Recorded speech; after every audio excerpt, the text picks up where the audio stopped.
All right, everybody, welcome back to the show. My name is Nathan Chansky. I'm your host, and I have today Jalen Moore with us. And Jalen is, first and foremost, he's a photographer in his own right and just like absolutely crushing the game. And he's also been in my Business Blueprint coaching program, which is where I've gotten to know him. And Jalen, you just have an incredible story, man. I'm just going to let you take it away right from the get-go. Tell us a little bit about who you are, where you are located, and what type of work you do.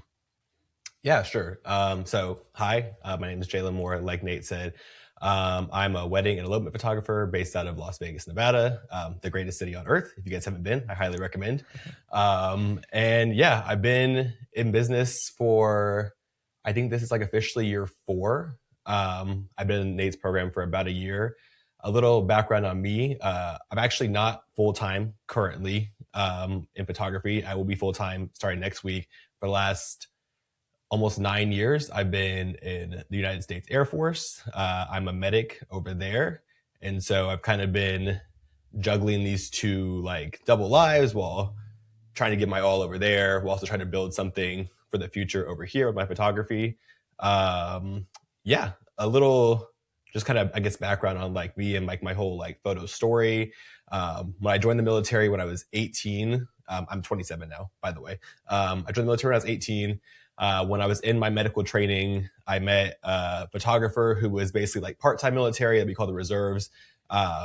Incredibly talented photographer. His name's Justin Borja. I highly recommend everybody check him out. He's based out of Texas, but he is just a phenomenal photographer. And I was always interested in kind of the tech aspect of like photos and cameras and things like that. And so I would just always kind of, poke his brain and get information about photography and like that whole world of like being an artist and things like that. And luckily for me, he was super, super informative and kind of just gave me a crash course on everything. I decided I wanted to buy my own camera. So I was shooting like landscape stuff for a long time. And then I kind of, the average like transition, I feel like you shoot landscapes, taking photos of flowers, mountains, things like That's that. right. And then I started doing, at my first duty station was in Mississippi. I was doing like a little bit of family photos, really anything that anybody would hire me for. I was like, I'll take whatever. And then when I moved back here to Las Vegas, where I'm from, I kind of tried to dive into like the wedding space and elopement space because obviously that's like super, super popular here. And I shoot full like 10-hour weddings still, but I would say like 95% of the time I'm shooting elopements down at like our chapels and kind of taking couples around town for like those like really fun, like super Vegas-y casino style photos and things like that. Yeah. And so, that's kind of where I'm at now. Like I said, I joined Nate's program last November. I think I kind of joined at like a really, really low point. I had a really rough year last year. I think I did 12,000 in revenue. Wow. And just kind of harp on why that was a big deal for me is because I always wanted to do photography full time, right? But in the military, you can't kind of just quit whenever you feel like. I'm under contract for a certain amount of time, and when that contract ends, I either have to re-sign for at a minimum another 4 years, or I have to leave. So I was like, at this point last year, my contract was ending last September, and they allowed me to sign a 1-year extension. And so I was like, okay, I have 365 days to get this right, or I have to sign another 4 years. And it's like put up or shut up time, basically. And so joined the program in November. Kind of January, I kind of went like full force into all the material. And I would say probably April of this year is kind of when everything changed, and everything kind of changed like pretty quickly. And you've seen my posts like in the Facebook group and things like that. The growth has been like exponential from then. So here we are now. Awesome, man. So cool. I didn't even know half these things about your story. I didn't know like all that you did in the military. Are you like in planes, or are you more? I work in a hospital. Gotcha. So you're a medic. Correct. Yes, Gotcha. sir. So medics do not go in the plane. This is like military 101 for dummies over here for Sure. me. Yeah. I personally am not in the plane. The career field that I'm in, you can be in a plane if you would like. But me personally, I work in the hospital. Gotcha. That's so cool, man. Well, first of all, thank you for your service. No, thank you. And I also just like, I'm so fascinated.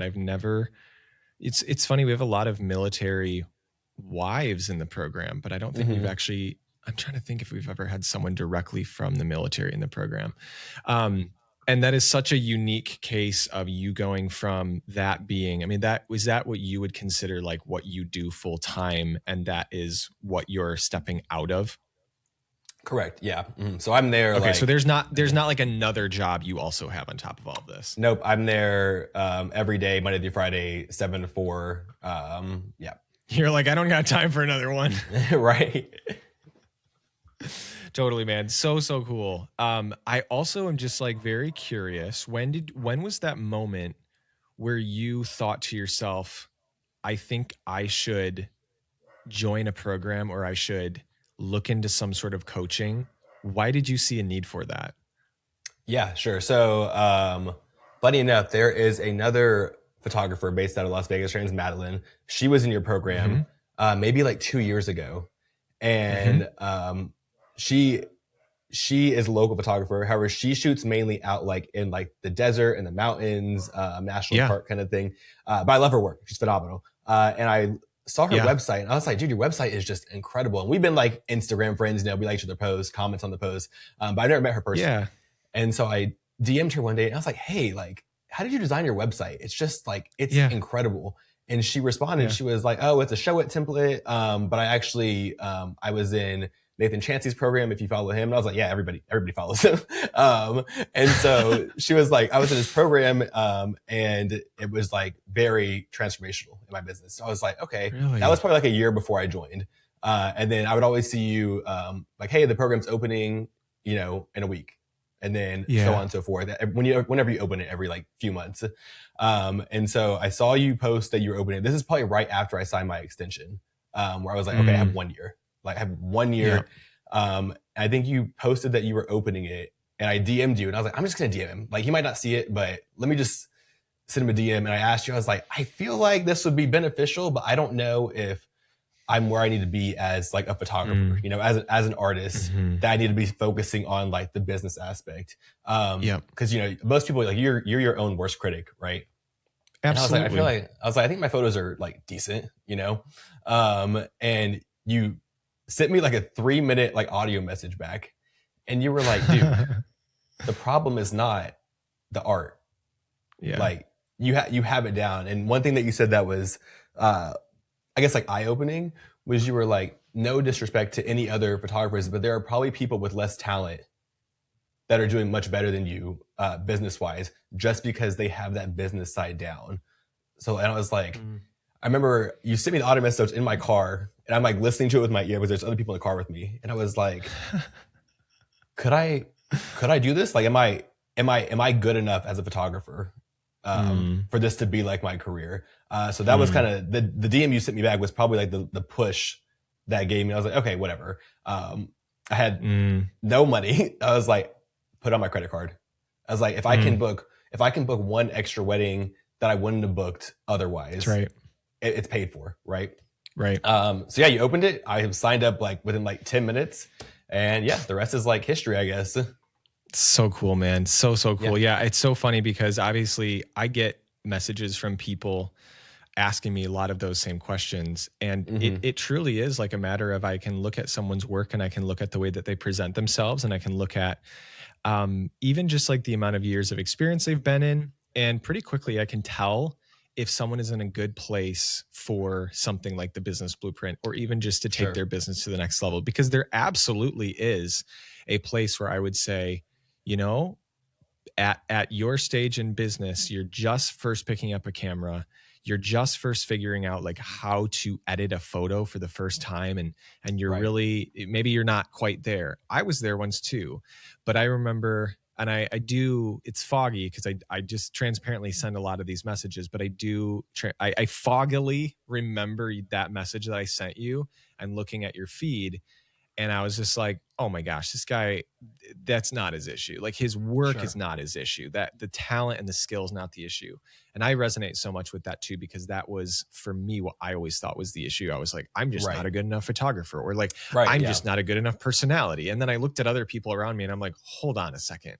Like, let's take off my little self deprecating glasses off for a Hmm. second and actually like my work is good. Like my work, Sure. I serve people very well. And so that's what I like to empower other photographers with is like, listen, it is not your work that's standing in your way. It's not your talent, your abilities. It's truly there is a lack of knowledge. There's a knowledge gap Right. between what you know and where you could be. And it's like you said, Jaylen, even though you're in a position where you're like, hey, I didn't have the money, or at least I didn't feel like I had the money. Hmm. And it feels like you're putting the cart before the horse to invest in something before you have the money to do it. But you did it. And I mean, the results absolutely followed. I would love to know, like, take us into that a little bit. What have you accomplished since you started in January? Like what has actually changed for you? I'd love if you could start with just like even the past 3 months. Sure. And Yeah. then after that, I'm going to poke and prod a little bit on like, okay, how did you do it? Yeah, sure. So like I said, 2025, 12, 13K in revenue, net profit is probably like $1,000, right? My CPA, like actually, I feel like he almost laughed at me when I was like, I need someone to do my taxes. He was like, not really. Like you can just do it on TurboTax. But yeah, so like I said, let's do the last 3 months. Yeah, for sure. Actually, I'm gonna do the last four, just because that's kind of like when Yeah, do like, whatever like you think. yeah, for sure. So in April, I had at that point it was my biggest month ever. I did 15.3 thousand in like total value of book projects, right? More than And what then you I did was the whole year. Yep, and that was exactly what I said. I remember I went to Costa Rica in April, end of April, and it was like that last half April, and that's when things kind of just started taking off. Like I went from getting probably an inquiry every like 4 days, which was insane to me at the time. Mm-hmm. So I started getting like 2, 3 a day. And I'm like I'm in Costa Rica. I'm like freaking out because I'm like, I'm in the jungle. I have bad service. And I was like, oh my God, this is my chance. I'm telling my wife, I'm like, I need to get back to the villa because I need to respond to these inquiries. Like, and I was still like very like the mindset was very like scarcity. I was like, this is going to come. It's going to Yeah. go. And so, yeah, we did 15.3 thousand in April. May, we did 36.5 thousand.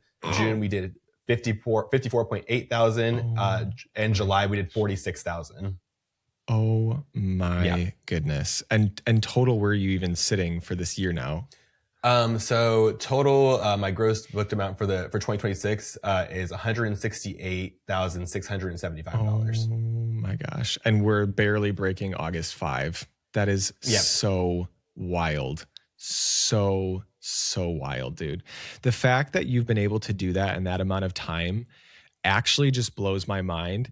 And I think, and I was telling you this a little bit before we started recording, but I don't know if I have, it's almost like I don't know if I've ever seen something like that happen in that type of a way, that I would know of. Maybe I have, maybe I like forget, honestly, maybe I forget, but I think what's really cool about that is that expands my mindset so much as to what is possible and what somebody can do in even that amount of time. And the way that you can take something that you thought was kind of as dead as a doornail, you're like, I Sure. barely made anything 1 year. Right. And you can maybe be thinking you can be even messaging a random coach on Instagram and be like, do I even have potential? Do I even have what it takes? All the while you're sitting on this, like, it's probably going to be a multi 6-figure business by the end of this year for you, within a year of you sending me that DM. And I think that's what's so cool about this, and what I want people to hear out of this is like, you could be in a state where you are currently thinking you have nothing and you're just like, I don't know if there's any hope for me. And yet a different direction could actually change the game. And again, it could be an unlock for a whole new world that you never thought possible. But the last thing I do want to add to all of this, and what I want to ask you, Jaylen, is you made it happen. Like this is Jaylen's doing. and you had to put in the work. You had to get creative. You had to take the action. And so what I want to know from here is, what did you do? Like, if Yeah. you could encapsulate that in, I don't know, like a multi-point summary if you'd like to, or you could just give like one main thing or whatever have you. I don't care what it was, but Yeah, sure. what sorts of things did you do to get to where you are now? Yeah, so I can kind of touch on like kind of two main topics. One, like the tangible things that I did, Mm-hmm. right? And then the actionable things, and then like the mindset things. Because I feel like they were like hand in hand with each other. Absolutely. Very much like chicken and egg. Like you Totally. don't know Like which one which is, one, yeah. right? So just to everyone wants to know the tangible things. Like, what did you do? Social media, like 1000%. I don't have a large social media following. I have like 900 followers, maybe high 800s on Instagram. And TikTok, I have like probably almost 3,000. Now, granted, when I started, I had 300 followers on Instagram and I had no followers on TikTok because I wasn't on there at all. So I've grown those platforms like pretty well in the last like Yeah. 6 to 7 months. But by no means do I have some crazy following. Almost every other Right. photographer that I know is kind of like priced where I am, like in my area, they all have probably like upwards of 5 to 10K. Some like over 50K, Wow. so I'm not the most popular photographer in town. But with that, one thing that I really took, now this kind of goes into the mindset thing, is that there is a client for everybody. There's enough couples to go around, right? I think right. I was really very much poor me, like before this. And I would think of all these excuses that were like, oh, this is why I'm not getting booked. This is why people don't want to hire me. Mainly, I think you've touched this before, which is an interesting thing because wedding photography in itself is a female like dominated business. It There is are, now. there's us guys, right? But not as many. And I think I've heard you touch on this where it was like, oh, people don't want to hire me because I'm a guy. Brides want to hire a female photographer, which is totally cool, right? But I told myself like, that's why I'm not getting hired. They Right. don't want to hire. They don't want to hire Yeah. a dude. Which is just factually incorrect, Right. It's just not true. And so when I switched that mindset to being like, what advantage do I have being a guy, right? There's got to be something in there that I can use to my advantage. And for me, it's usually brides when they're searching Instagram, TikTok, etc., right? Once they inquire with you, the bride is sold. Like she has seen enough. Who hasn't seen you is usually her fiance.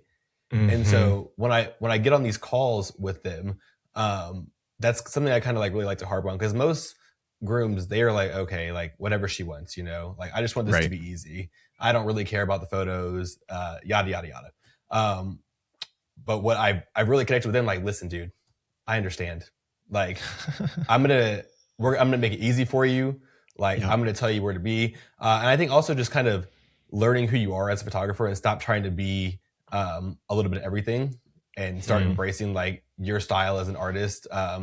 Everyone, it's popular. Documentary style is popular right now, and a lot of people are like, oh, I'm a documentary style photographer. When I was like, that's not me. And that's okay. Right. Like, and so I'm very honest with my couples, like, hey, here's how I shoot. Here's what I do. If you like my work, this is the product that you're going to get. And so that really just things that I thought were disadvantages, turning them into how can this be something that I use to my advantage.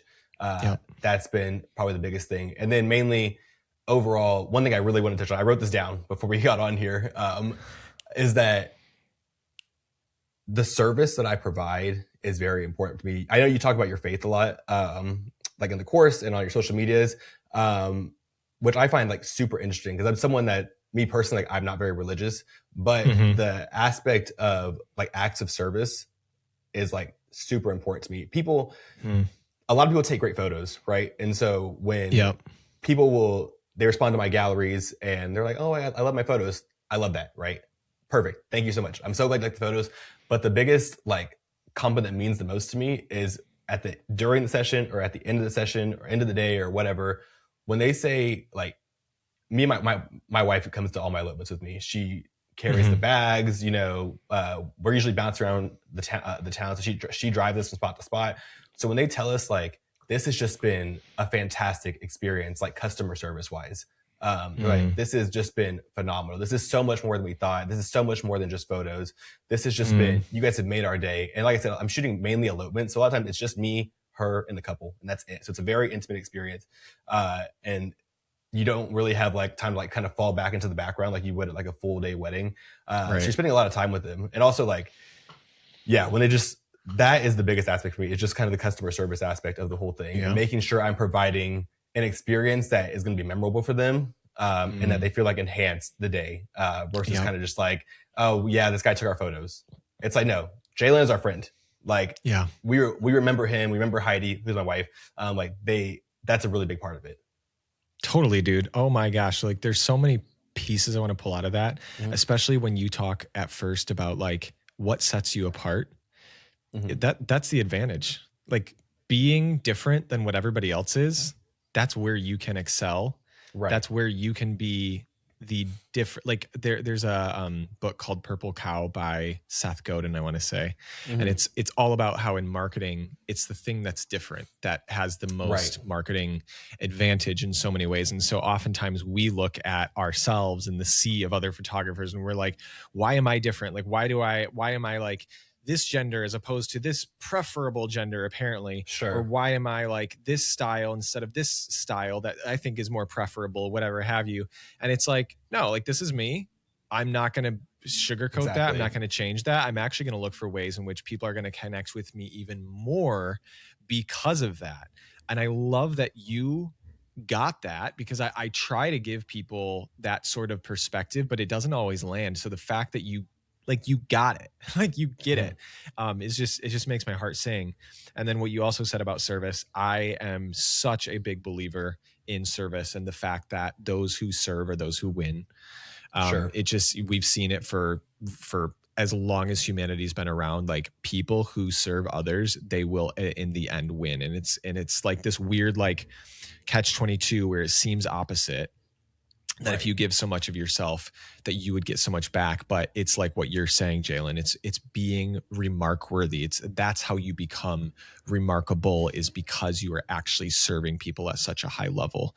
Right. I would love to know, and when you think about, because I know, well, I won't even like share what's going on with your full-time job and kind of how you're stepping away from that. But when you think about, what doors does this open up for you in your personal life, in your time, in just like your perspective on where you want to go with your career or your life or whatever have you? Mhm. Has this changed anything for you other than just seeing a certain number in your bank account? Yeah. Yeah. So to me, right, the number, like the monetary value, right, of everything, was kind of always secondary. It was just, I need to earn enough to be able to live the life that I want to live, right? Mhm. And like I said, being in the military, like I've been here, at the base I'm currently at for 5.5 years, which is a long time. Yep. I've kind of ducked my head. Most people would have left by now. In the area I work at, me and my wife, we have been there probably longer than anybody that works in that building. And people are Wow. like, when are you guys going to leave? You guys should be leaving soon. And I'm like, nope, I don't want to leave, because like I'm from Las Vegas originally. Uh-huh. So I wanted to stay here. This is my home. My parents live here. And so like, this is where I want to be. Hmm. And so really earning enough money in photography has now allowed me to, my last day in the military will be next Wednesday. So Wow. after 9 years stepping away from that and then going into this full time, which the amount of money that I've made is allowing me to do that, is allowing me to comfortably leave and be like, okay, I will earn enough. Because one thing, the best and worst thing about the military is how stable the income is. Hmm. You're never going to be rich, but you're never going to be poor, right? Hmm. Like you will be rock steady. Hmm. So it's when you're in that, basically your entire adult life. Like I graduated high school, I went to the military like 3 months later. So I don't have experience as like a real adult, like in the real world outside the military. Everything's always been provided for me. Even my dad was in the military, so like I'm very entrenched like in that lifestyle. Yep. Um, And so it was just, it was scary to walk away from. And so I told myself, I was like, okay, I think in the military, I probably make after taxes, probably like 65,000 a year.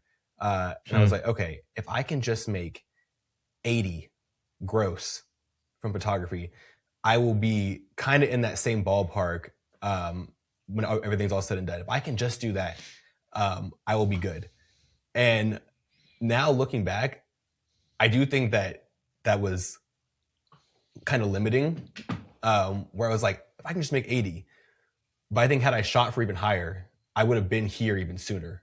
I think people set their expectations or their goals ridiculously too low. It's like the thing, you know, if you shoot for the stars, you aim, you'll land on the moon if you fall short. Yep. So if I'm shooting for 80,000 and I fall short, okay, well, I'm at 50,000, that's kind of a problem. If I shoot for 200,000 and I fall short, and I'm at like what 140, we're good. Yeah. Like it's no problem, right? So yeah, true. I think it's really just the monetary value is secondary. It's just what it's allowed me to do in my personal life. I get to stay near my parents now. I get to commit even more time to like my couples and my clients and provide an even better experience because I'm not waking up every day at 6 a.m. to go work in the hospital for 9 hours a day and then coming home and editing their galleries at night. I'm not having to take client calls directly after work and be exhausted like 24/7. I can really give even more energy back to my clients. Absolutely. So in the end, they win. Right. Yeah. Exactly. So cool, man. Have you ever read, I believe it's called The 10X Rule by Grant Cardone? No, I'm familiar with it, but I've never read it. No. You should read it because it's actually, it's talking a lot about that whole idea of shooting for a goal that feels so lofty and feels so up there. But then if you don't even hit it, you're still, it's like you said, you're still on the moon. You should write that one down for after this thing. But anyways, dude, this is so incredible. Just like the way that you've been able to pull all this off, even in this, because it's like, you're like, hey, I was happy with 80. And now you're like, you've already doubled that, haven't you? And you're only like at August. And you probably, I believe you will hit over 200K in bookings for 2026, depending on what you want to do. Sure. Really quickly, before we go on, I want you, because I know you do a lot of social media. Give us like one little nugget tip that you've learned on social media that's really helped you grow, if you could. Yeah. That's a good question, actually. I didn't learn this from posting on social media, but it's something that I heard that I've applied to my social media that's been like very helpful. Who said it? I think it was Alex Hormozy, which I think you've spoken on him before. Yeah, right. He says, the quote, I think it goes, do so much volume that it would be unreasonable for you to not be successful. And so I've applied that. So one thing I know a lot of people do is they like to batch edit their content. Like they'll film everything on Sundays, which is like, you know, if that works for you, that works for you. I think that makes me complacent to where if I film everything on Sunday and I just schedule it for the whole week, if I get an idea on Tuesday, I'll be like, oh, let me write that down. I'll do it on Sunday. Right. So I stopped doing that. Now, if I have the idea, I'm making the video right now. I'm posting it right now. I stopped worrying about, is it the best time of day to post? I'll post at 11 p.m. I'll post at 5 a.m. I'll post twice in a day. I do schedule content on Instagram because I know it doesn't like you to flood the feed. But on TikTok, which is where most of my inquiries come from, it's just volume. And then looking at what works, seeing the style of video that works. And I have no shame in posting essentially the same video or the same style of video over and over again. Totally. Most people don't even see it. Content for the right. Exactly. Yeah. Yep. Like I think my views are like 98% for you page and like 2% following. Right. Yep. So it's like, okay. And if they are seeing it again, that means they follow you. That means they enjoy the content. Exactly. Like they're not going to mind seeing it again. They're cool with that. Yeah. I've seen so many people, very successful brands, repost stuff or even just redo the same thing over and over again because it has worked out really, really well. Bonus question for you that I want to start asking people. If someone does join the Business Blueprint, what should they look for? Like you're like, yo, check out this part of it specifically that helped you. My favorite module in the whole course is the marketing The marketing one, but specifically, I think it's the first one in like that block. It's marketing mindset. That one right there. That was like, I think I listened to it probably 3 times. Wow. Cause I'm super squirrely, like ADHD. So I listened to most things at like 1.5 speed, like really fast. Same. But that one I was like, go back, listen to it again. All right, listen to it one more time. And it was, yeah. So marketing mindset, really anything in the course that talks about the mindset. Cause I think a lot of people know that you know what you have to do. It's You true. just don't want to do it, you know? That's fair. And so taking what you're saying, especially about the mindset aspect, is like number one. And then the email templates and the sales script have been extremely helpful. Like that's like probably the most like tactile, like helpful thing that I've gotten. Phenomenal. It. But that and the mindset stuff is just like chef's kiss. I love it, man. So cool to hear. All right, Jaylen, if there's anything that we have not yet talked about so far, and maybe it's something you could sit down with your former self, maybe even like a year ago, and tell yourself for like a one-on-one call, what would you say?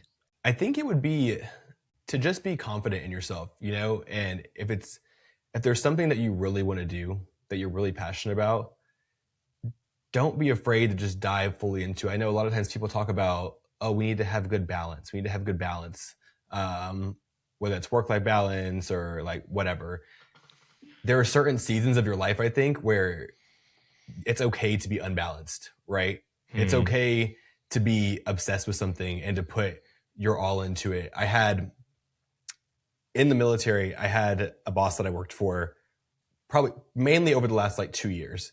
And she's probably the best boss I ever had. And she would always say, I can't believe you want to leave. You're so good here. And like, oh, you're going to change your mind if you get promoted. And I was selected for promotion like 3 months ago.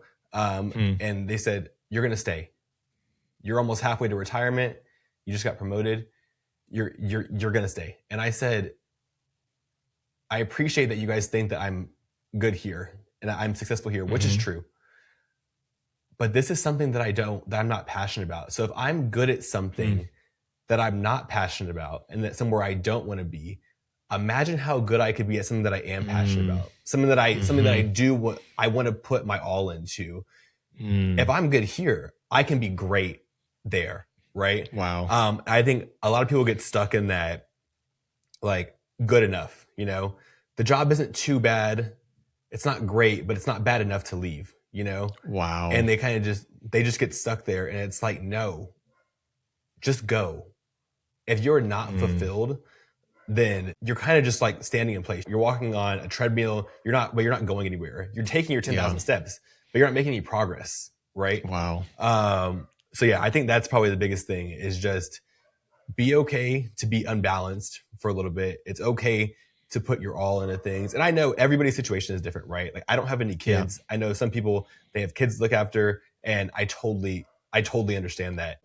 But if it's something that you truly, truly want and you're ready to be committed to it, you have to go all in. Such a good message. That I don't know if I've ever heard someone say something like that, but that is so wise. Like if you're this good at something that you don't feel passionate about, imagine what you could do if you were in a role that you were passionate about. Like so mind blowing. Jaylen, tell us where we can find you online on social media. Tell us what your handles are. And I'd also love your website as well. Yeah. So Instagram is at More Focused Photography. A nice little play on my last name. Which is Moore, right? Yep. Moore Focused Photography. TikTok is the same handle. And the website is www.morefocusedphotography.com. I love it. Yeah, I would love for you guys to check me out. We have a lot of fun over there. It's nothing too serious, just good photos and good times. So awesome, man. I love it. Jaylen, dude, thank you so much for being on the show. I appreciate it. Yeah, thanks for having me. I think this episode is going to truly like put a fire behind so many people's butts. I hope so. And I love that. So thank you for sharing this with us. Yeah, thank you for having me.